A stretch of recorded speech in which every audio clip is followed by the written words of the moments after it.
Private travel buses ప్రమాదాలకు care of అడ్రస్‌గా మారుతున్నాయా అంటే మనం అవుననే చెప్పాలి. ఎందువల్ల అంటే ఒక సీరీస్ ఆఫ్ యాక్సిడెంట్స్ మనం చూస్తున్నాం. వాటిల్లో గూడా ప్రధానంగా మనకు కనిపించే అంశాలేంటి అంటే నిర్లక్ష్యం, అలాగే అధికారుల వైఫల్యం, అలాగే మనం ఉన్నటువంటి ఒక ఫ్రేమ్‌వర్క్ ఏదైతే ఉందో రవాణాకు సంబంధించినటువంటి అంశాలు, వాటికి సంబంధించినటువంటి తనిఖీ విధానంలో ఉన్నటువంటి అనేక లొసుగులు. మరి ఈ నేపథ్యంలో అసలు ఈ ప్రైవేట్ బస్ ట్రావెలింగ్ అంటేనే ఒక నైట్‌మేర్ లాగా మారుతున్నటువంటి నేపథ్యంలో అసలు వీటిని మనం ఎలా కంటైన్ చేయాలి? ఎందువల్ల అంటే మనం ప్రైవేట్ బస్ ట్రావెలింగ్ అనేది కంప్లీట్‌గా ఎలిమినేట్ చేయలేం కాబట్టి, ఎలాంటి చర్యలు తీసుకోవటం వల్ల ఈ సిస్టమ్‌ను ఒక సేఫ్ వర్కింగ్ సిస్టమ్‌గా మార్చుకోవచ్చు అనేటువంటి అంశాన్ని ఇప్పుడు మనం చర్చించే ప్రయత్నం చేద్దాం. ఈ మధ్యకాలంలో మనం విజువల్స్‌లో గనుక చూసినట్టయితే జరిగినటువంటి యాక్సిడెంట్స్ ఎంత ఘోరంగా ఉన్నాయి, అలాగే ఎంత దారుణంగా ఉన్నాయి, ఎంత ప్రమాదం అక్కడ చోటు చేసుకుంటోంది అనేటువంటి అంశాలను మనం చూడవచ్చు.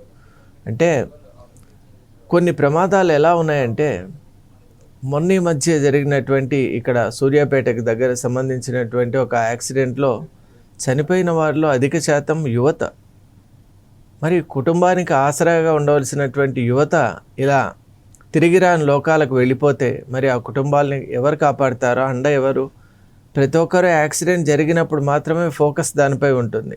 అలాగే మొన్న ఈ మధ్య చిలకలూరుపేట దగ్గర జరిగినటువంటి యాక్సిడెంట్ అంటే ప్రైవేట్ ట్రావెల్ బస్ ఆటోని ఢీకొనడం వల్ల 7 ప్రాణాలు గాల్లో కలిసిపోయాయి. ఆ విజువల్స్ కూడా మనం అక్కడ చూడవచ్చు. అమాయకులైనటువంటి ఆ ఆటోలో ప్రయాణించే ప్రయాణికులు అసలు ఇటువంటి ప్రమాదం వాళ్ళకి ఏర్పడుతుందని ఎప్పుడైనా ఊహించారా? ఎందుకు ఈ విధమైనటువంటి ప్రమాదాలు జరుగుతున్నాయి? అలాగే ప్రైవేట్ ట్రావెల్ బస్ ఓనర్స్ ఎందుకు ఈ ప్రమాదాలు జరుగుతున్నా కూడా వాటిపై అసలు నిమ్మకు నీరెత్తినట్టు ఉండటం మరింత విస్మయాన్ని కలిగిస్తోంది.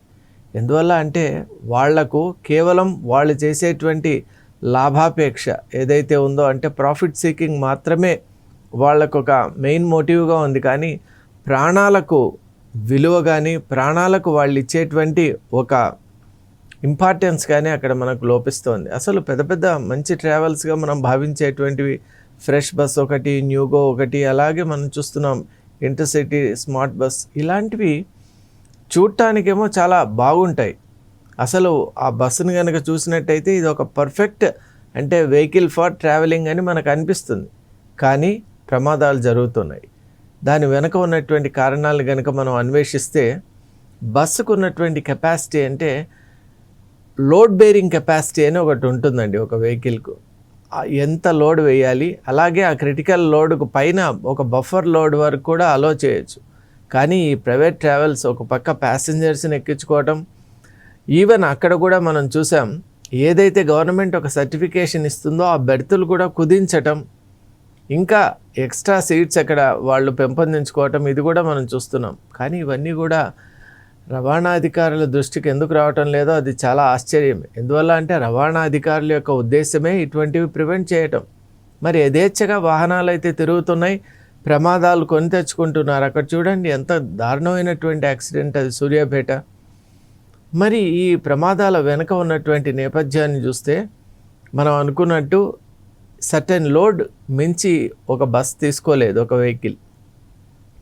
దానికి డబల్, ట్రిపుల్ సమ్టైమ్స్ లోడ్ వేసుకోవటం వల్ల ఎప్పుడైతే మొమెంటం అంటే మ్యాస్ అండ్ వెలాసిటీ యొక్క కాంబినేషన్ కాబట్టి మ్యాస్ పెరిగిపోయింది, అంటే వెయిట్ పెరిగిపోయింది.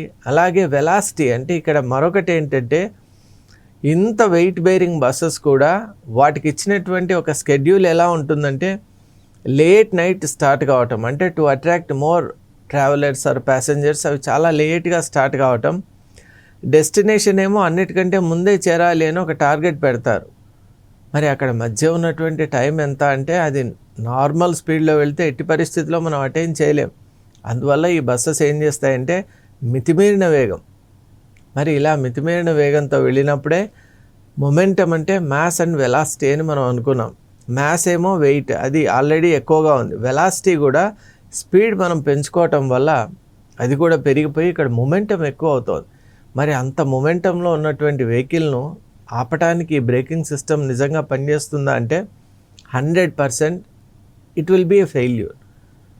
మనకున్నటువంటి మెకానిజం అంత వెయిట్ని అంత మొమెంటమ్ను స్టాప్ చేయలేదు. అందువల్ల బ్రేక్స్ ఫెయిల్ కావటం, అలాగే మనం బ్రేక్ అప్లై చేసినా కూడా అది జరగవలసినటువంటి ప్రమాదం జరగటం, ఇవన్నీ కూడా మనం చూస్తున్నటువంటి నేపథ్యంలో అసలు ఈ ప్రైవేట్ బస్సెస్లో స్పీడ్ గవర్నర్స్ అని ఉంటాయి. అసలు ఈ బస్సు ఇంత వేగం కంటే ఎక్కువ వెళ్ళరాదనే నియంత్రణ రవాణా అధికారులు ఎందుకు చేయలేకపోతున్నారు? ఇంకోటి, ప్రైవేట్ ట్రావెల్ ఓనర్స్ కానివ్వండి, ఈవెన్ పోలీస్ పీపుల్ కానివ్వండి, అలాగే ప్రభుత్వానికి సంబంధించిన ఈ ఆర్టీఏ అధికారులు కానివ్వండి, ఒక యాక్టివ్ ఆన్లైన్ సిస్టంలో ఈ ఒక జీపీఎస్ ట్రాకర్ లాగా పెట్టి దాని ద్వారా బస్సు యొక్క వేగాన్ని అలాగే బస్సు యొక్క ఈ ట్రావెల్ను ఎందుకు వాళ్ళు నియంత్రించలేకపోతున్నారు, ట్రాక్ చేయలేకపోతున్నారు? మనం టెక్నాలజీలో అడ్వాన్స్ అవుతున్నటువంటి నేపథ్యంలో కూడా ఇటువంటి యాక్సిడెంట్స్ అనేవి జరగటం నిజంగా ఇది చాలా పెద్ద దురదృష్టంగా మనం భావించాలి. ఈ రోజున్న టెక్నాలజీ ప్రకారం డెఫినెట్గా మనం బస్సు యొక్క ప్రతి పారామీటర్ను కూడా మనం జడ్జి చేయగలిగినటువంటి కెపాసిటీస్ మనకు ఉన్నాయి.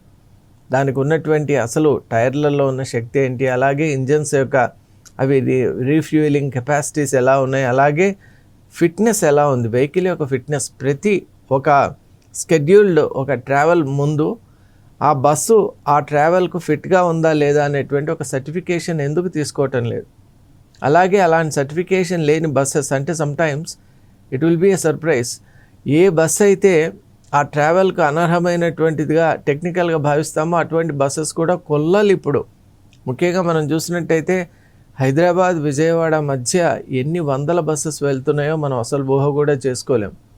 మరి వెళ్తున్నటువంటి బస్సెస్లో ఎన్ని కరెక్ట్గా ఉన్నాయి, ఎన్ని అసలు ఓనర్షిప్ ఆ సర్టిఫికేషన్ కూడా కరెక్ట్గా ఉందో లేదో అని నాకు అనుమానంగా ఉంటుంది. ఎందువల్ల అంటే అసలు ఆ బస్ ఓనర్ ఎవరు, ప్రస్తుతం నడిపించేటువంటి వ్యవస్థ ఎవరు, అలాగే ఈ డ్రైవర్స్ యొక్క రిక్రూట్మెంట్ కూడా ప్రైవేట్ ట్రావెల్స్లో చాలా పెద్ద మిస్టరీ అండి. ఇప్పుడు అదే మన గవర్నమెంట్ బస్సెస్ తీసుకోండి, మన గరుడ కానివ్వండి, లేకుంటే అలాగే ఏపీకి సంబంధించినటువంటి బస్సెస్ కానివ్వండి, ఏవైనా కూడా గవర్నమెంట్ బస్ అని ఇప్పుడు అమరావతి కానివ్వండి, అలాగే మనం కర్ణాటక బస్సెస్ ఏది తీసుకున్నా కూడా గవర్నమెంట్ ట్రావెల్ అనగానే వాటిలో ఒక నిబద్ధత ఉంటుంది, ఒక పద్ధతి ఉంటుంది, ఒక ట్రైనింగ్ ఉంటుంది, వాళ్ళకి ఫిక్స్డ్ స్కెడ్యూల్ ఉంటుంది. అన్నిటికంటే ముఖ్యం వాళ్ళకు ఒక భద్రత ఉంటుంది. ఇవి ఏవీ లేనటువంటి స్థితిలో ప్రైవేట్ బస్ డ్రైవర్స్ ఉంటారు. అదే సగం కాదు, ఆల్మోస్ట్ 80% ఆఫ్ ది యాక్సిడెంట్స్ కారణం అని నేను భావిస్తాను. ఎందుకంటే డ్రైవర్ చాలా కీలకమైన పాత్రను పోషిస్తాడండి. ఆయన కనుక అనుకుంటే జడ్జి చేయొచ్చు, ఈ బస్సు ఇంత ఓవర్ వెయిట్తో వెళ్ళలేదని అతనికి అర్థమవుతుంది. అలాగే ఉన్నటువంటి మెకానిజం ఇలాంటి ఒక ట్రావెల్కు సూటబుల్ అవునో కాదో కూడా తెలుసుకుంటాడు. అలాగే ఎంత వేగంలో వెళ్ళాలో కూడా అతను తెలుసు. కానీ మితిమీరిన వేగానికి కారణం ఏంటంటే ప్రైవేట్ బస్ ఓనర్స్ కూడా విపరీతమైన ఆంక్షలు పెడుతున్నారు. ఒక కాంపిటీషన్ పెరిగిపోయింది. ఎలాగైనా ట్రిప్ను షార్టెస్ట్ పాసిబుల్ టైంలో కంప్లీట్ చేయాలి. మీకు మీ టైం స్కెడ్యూల్సే ముఖ్యం, కానీ మా ప్రయాణికుల యొక్క సేఫ్టీ మీకు ముఖ్యం కాదు కదా. అందువల్ల the first finger should be raised towards the private bus owners వైపే మనం అంతా దృష్టి సారించాలి. వాళ్ళకు ఉన్నటువంటి బస్ రిజిస్ట్రేషన్ సిస్టమ్స్, అలాగే వాళ్ళు తీసుకుంటున్నటువంటి చర్యలు, ఓవర్ వెయిట్ విషయంలో రెస్ట్రిక్షన్స్, అలాగే మనం ఈ ఫిట్నెస్ విషయంలో కూడా అనేక ఆంక్షల్ని మనం అక్కడ క్వాలిటీ టెస్టింగ్ అనేది చేయాలి. ఇంకొకటి మనం ఈ మధ్యకాలంలో ఒకటి బాగా తరచూ వింటూ ఉంటాం, ఆగి ఉన్న వెహికల్స్ను వెనక నుంచి వచ్చి తగలటం. 4 Sides టీవీ దీని విషయంలో ప్రత్యేకమైనటువంటి శ్రద్ధ తీసుకుంది, ఒక పైలట్ ప్రాజెక్ట్ కూడా నిర్వహించింది. అదేంటి అంటే ఆగి ఉన్నటువంటి వెహికల్స్ను వెనక నుంచి వచ్చి తగలటం వల్ల చాలా ప్రమాదాలు, అంటే ఒక రకంగా 2 వీలర్స్ కానివ్వండి, అలాగే ఆటోలు కానివ్వండి, ఇక ప్రైవేట్ ట్రావెల్స్ అయితే చెప్పనవసరం లేదు. ఇలా ఇప్పుడు సూర్యాపేటలో జరిగిన యాక్సిడెంట్ కూడా నిలిచి ఉన్నటువంటి ఒక లోడెడ్ వెహికల్ను, ఒక లారీని ఈ బస్ తగలటం వల్లే ఇంత పెద్ద ప్రమాదం అనేది జరిగింది. మరి దీనికి కారణాలు ఏంటి అంటే హైవే సేఫ్టీ అనేది చాలా ముఖ్యం. హైవే హజార్డ్స్లో ప్రధానమైనటువంటిది మనకి నిలిపి ఉన్నటువంటి వెహికల్స్. అవి నిజంగా చాలా డిస్టర్బింగ్గా ఉంటాయి. విత్ పర్సనల్ ఎక్స్పీరియన్స్ నేను చెప్తున్నాను. ఇప్పుడు మనం హైవేపై నైట్ టైమ్స్ డ్రైవ్ చేసేటప్పుడు అంచనా వేసుకోవటం అనేది చాలా కష్టంగా ఉంటుంది. ఒకవైపు మనకు ఆ టైంలో ఒత్తిడి ఉండటం, అలాగే మనకు అక్కడ చుట్టుపక్కల కూడా లైటింగ్ అనేది అడెక్వేట్గా ఉండదండి కొన్ని ప్లేసెస్లో. ఇంకోటి అక్కడ ఎవరు లేరనేటువంటి ఒక భావనతో మనం స్పీడ్ పెంచుకుంటూ ఉంటాం. దానికి తోడు ఈ నిలిచి ఉన్నటువంటి వెహికల్స్ గురించి అంచనా చాలామంది అది వెళ్తున్నటువంటి వెహికల్గానే భావించి అది చాలా దగ్గరకు వచ్చే వరకు కూడా అది నిలబడి ఉన్నటువంటి వెహికల్గా మనం పోల్చుకోలేం. మామూలుగా మనం పేపర్లో ఎప్పుడైతే చదువుతామో నిలిచి ఉన్న వెహికల్ను వీళ్ళు ఎలా వెనక నుంచి తగిలించారో అని మనకు అనిపిస్తుంది, కానీ ప్రాక్టికల్గా అక్కడ చూసినప్పుడు అంచనా వేయటం కష్టం. అందువల్లే ఏదైతే ఒక సపరేట్ ఒక సెక్షన్ ఉంటుందో, అంటే ఇట్లా ఒక వెహికల్ కనుక ఆపాలి అంటే దానికి ఒక పర్టికులర్ ప్లేస్ ఉండాలి, అక్కడే దాన్ని ఆపాలి. అంతేగాని మనకి ఇష్టం వచ్చినట్టు ఆపేసుకోవటం, అలాగే ఇండికేటర్స్ కూడా పెట్టకపోవటం, sometimes it will be a great shock. మనం చాలా దగ్గరకు వచ్చే వరకు కూడా కొన్ని బెండ్ ఉండి లేదా కొంచెం పార్షియల్గా కవర్డ్ ఒక ప్లేస్ ఉందనుకోండి, అక్కడ మనం టర్న్ తీసుకోగానే ఒక వెహికల్ ఉంటే అసలు అది లైటింగ్ కానీ దానికి బ్లింకర్స్ కానీ ఏవి లేవనుకోండి, అప్పుడు ఖచ్చితంగా అది దగ్గరికి వచ్చే వరకు మనం దాన్ని పోల్చుకోలేం. మరి ఈ ప్రమాదం నుంచి కాపాడాలి అంటే హైవే రెగ్యులేషన్ అలాగే పెట్రోల్ అనేది చాలా ముఖ్యం అండి. పోలీస్ పెట్రోల్ కూడా ఇంకా ఇప్పుడు ఉన్నటువంటి పెట్రోలింగ్ కూడా ఇంకా ఇంప్రూవ్ చేసుకోవాలి. ఎందువల్ల అంటే నిలిచి ఉన్నటువంటి వెహికల్స్ ప్రమాదం చాలా ఎక్కువగా ఉంది. మేము తీసుకున్నటువంటి ప్రాజెక్ట్లో కూడా అదే అంశాన్ని గుర్తించాం. అలాగే దీనివల్ల కలిగేటువంటి ప్రమాదాల్లో ముఖ్యంగా ఈ పెద్ద పెద్ద బస్సులు కూడా వాటి నుంచి తప్పించుకోలేకపోతున్నాయి ఇప్పుడు అలాగే మనం ఇంకొక విధానాన్ని కూడా చూసినట్టయితే ఇప్పుడు ఈ మధ్య మనం చూసాం రైలింగ్కి తగలటం. అది ఎలా అవుతుంది అంటే ఓవర్ స్పీడ్ వల్ల. అంటే వెనక ఉన్నటువంటి ఒక ప్రైవేట్ బస్ ముందు ఉన్నటువంటి బస్ కానీ వెహికల్ కానీ దాటి అది ముందుకు వెళ్ళాలి అనేటువంటి ఒక ఆలోచనతో అది కనుక ముందుకు అడ్వాన్స్ అయినప్పుడు రైలింగ్ తగిలేటువంటి అవకాశం ఉంది. ఎందువల్ల అంటే బస్సు నియంత్రణ కోల్పోవడం అనేది సహజం. ఇంకోటి రోడ్ కూడా ఎక్కడ మనం అనుకున్నట్టు ఎక్స్పెక్ట్ చేసినట్టు ఉండదు. ఎక్కడైతే కాస్త టిల్ట్ ఉంటుందో టైర్లు అనేవి డెఫినెట్గా అటువైపు వెళ్ళిపోతుంటాయి. మనం ఎంత స్టీరింగ్ను కంట్రోల్ చేయాలి అని చూసినా కూడా అది it will take some time. అంత లోపలనే ఇటువంటి ప్రమాదాలు జరిగేటువంటి అవకాశం ఉంది. కాబట్టి రైలింగ్ కూడా ఒకటి చూసుకోవాలి. అలాగే బ్లైండ్ టర్న్స్ దగ్గర జనరలీ ఏ సీజన్డ్ ఎక్స్పీరియన్స్డ్ డ్రైవర్ అయినా సరే వాళ్ళు ఖచ్చితంగా అక్కడ స్లో చేసి బెండ్ తీసుకోవాలి. కానీ ఓవర్ కాన్ఫిడెన్స్ అంటే మనం ఇన్ని ఏళ్ళగా నడుపుతున్నాం, అలాగే చికాకు, ఆందోళన, అలాగే ఈ బస్ ఓనర్స్ పెట్టేటువంటి ఆ ప్రెషర్, వీటి వల్ల ఏం చేస్తుంటారంటే వాళ్ళు వస్తున్నటువంటి స్పీడ్లోనే ఆ టర్న్ కూడా తీసుకునేటువంటి ప్రయత్నం చేయటం, స్లైట్ అక్కడ ఒక మినిస్క్యూల్ ఎర్రర్ జరిగినా కూడా పక్కన ఉన్నటువంటి లో లయింగ్ ఏరియాస్ అంటే గోతులు కానివ్వండి, సమ్టైమ్స్ బస్సులు చెరువుల్లోకి వెళ్ళిపోవటం, మరి ఇలాంటివి కూడా మనం చూసాం. అంటే పక్కన ఉన్నటువంటి పంట కాలువల్లోకి వెళ్ళిపోవటం, ఇవన్నీ కూడా మనం చూసాం. కాబట్టి అలాంటి ప్రమాదాలు కూడా ఉంటాయి. మరి హైవే పెట్రోలింగ్ అలాగే ఇటువంటి చోట చక్కగా అంటే ఒక నియంత్రణ ఉండటం, ముఖ్యంగా డ్రైవర్స్ యొక్క the psychology of the driver కూడా చాలా ముఖ్యమైనటువంటి పార్ట్ ఉంది. ఎందువల్ల అంటే డ్రైవర్ ఎంత ప్రశాంతంగా ఒక పద్ధతిగా ఉన్నట్టయితే డెఫినెట్గా ఆ బస్సును అంత చక్కగా లీడ్ చేయగలడు. జడ్జిమెంట్ అనేది కూడా చాలా ఇంపార్టెంట్ కాబట్టి ఆ డెసిషన్ మేకింగ్ అనేది చాలా స్ట్రాంగ్గా పర్ఫెక్ట్గా ఉంటుంది. ప్రైవేట్ డ్రైవర్స్కు ముఖ్యంగా వాళ్లకు కాంపిటీషన్ ఎక్కువ, సరి అయినటువంటి భద్రత ఉండదు, అలాగే వాళ్ళకి అనేక రకాలైన ఆంక్షలు ఉంటాయి, ఒత్తిళ్ళు ఉంటాయి. వీటికి తోడు ఫ్యామిలీలో ఉన్నటువంటి అనేక సమస్యలు ఉంటాయి. అలాగే వాళ్ళు కనుక ఇప్పుడు ఇంటాక్సికేటెడ్ సిచ్యువేషన్లో ఉంటే అది కూడా చాలా అంటే ఇనబ్రియేటెడ్ ఆల్కహాల్ టేకింగ్ సిచ్యువేషన్ కూడా మనం కొన్ని చూసాం. మరి అలాంటి బ్రీత్ అనలైజర్స్తో అటువంటి టెస్ట్ కూడా చేసి వాళ్ళను ఆ రైడ్కి కూర్చోబెట్టాలి. మరి అది కూడా చాలా ముఖ్యం. ఇవన్నిటికంటే ముఖ్యంగా అసలు ఎవరైతే డ్రైవర్ ఉన్నారో ఆయనకు భద్రత అనేది చాలా ముఖ్యం అండి. తను ఏదైతే ఒక సిస్టంలో ఉన్నాడో ఆ system will care for him అనేటువంటి ఒక భద్రత. అందుకే గవర్నమెంట్ బస్సెస్లో ఉన్నటువంటి వాళ్ళకు భద్రత చాలా ఎక్కువగా ఉంటుంది. దానివల్ల వాళ్ళు ప్రశాంతంగా ఒక పద్ధతిగా తీసుకొని వెళ్తుంటారు. అలాగే స్పీడ్ పెంచడం కానీ ఏ నియంత్రణలో ఉంటుందంటే ఈ ఏరియాలో మనం ఇంత స్పీడ్లో వెళ్ళాలి అంటే అంత స్పీడ్లోనే వెళ్తారు. మరి వాళ్ళకి ఆంక్షలు అవే ఉండవు కాబట్టి ఒక పద్ధతిగా నడుపుకుంటూ సేఫ్గా డెస్టినేషన్ అనేది రీచ్ అయ్యేటువంటి అవకాశాలు ఉన్నాయి. మరి ప్రైవేట్ బస్ డ్రైవర్స్ విషయంలో మనం చూసినట్టయితే డెఫినెట్గా they are under enormous pressure. Private bus owners చేసేటువంటి ట్రిక్ ఇది.